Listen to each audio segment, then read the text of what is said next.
Nous sommes Emma, Gloria, Basile, Maureen, Pavel, Adrien et Simon de l'Athénée royal Les Marlères de Gosselies.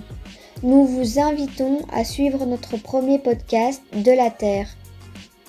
Intéressons-nous aujourd'hui aux inondations. L'eau, c'est la vie. Sans elle, notre présence sur Terre serait difficilement envisageable.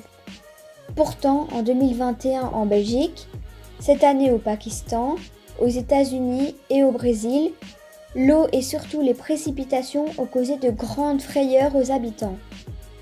Tu as raison Emma, certaines régions du monde ont été touchées par de graves inondations. Voyons d'un peu plus près les facteurs qui peuvent soit déclencher, soit amplifier ce phénomène. Une inondation ne se crée jamais seule. Le plus grand facteur déclenchant est sans aucun doute le passage dans une zone dépressionnaire. Il va donc pleuvoir. Oui, comme souvent en Belgique, on connaît que c'est à la pluie. En effet, mais lorsqu'elles sont trop nombreuses et concentrées sur un territoire, elles peuvent gonfler le niveau des cours d'eau, des lacs, des étangs qui finissent par déborder.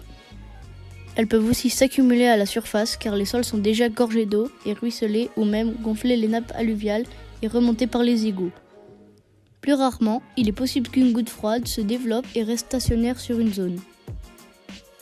Ah oui, c'est ce qui s'est passé à Liège en 2021. Quelle catastrophe et que de dégâts. En espérant que ça ne recommence pas. Mais attention, n'oublions pas les facteurs humains. Nous jouons également un rôle dans ces inondations. Il nous arrive souvent de construire des habitations dans des zones inondables, souvent situées dans le lit majeur des cours d'eau. Nous modifions ces cours d'eau et nous accélérons l'urbanisation. Oh oui, les arbres disparaissent et on adore mettre du béton partout. À qui le dis-tu? La déforestation et le rejet des pesticides sur les champs participent au changement de nature des sols qui deviennent à terme imperméables. Mais n'oublions pas nos rejets de gaz à effet de serre qui amplifient le réchauffement climatique. Et le changement est déjà visible car ces phénomènes naturels sont de plus en plus nombreux et ce, partout dans le monde. Pourtant, ces précipitations peuvent être extrêmement bénéfiques. Prenons le cas de l'Inde. Tous les ans, les pluies de mousson sont intenses mais vitales, car elles permettent d'effectuer de grandes cultures et notamment celle du riz.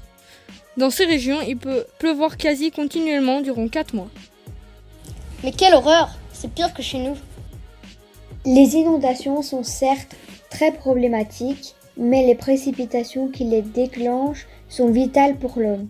Nous ne pouvons que nous adapter à nos milieux et espaces de vie.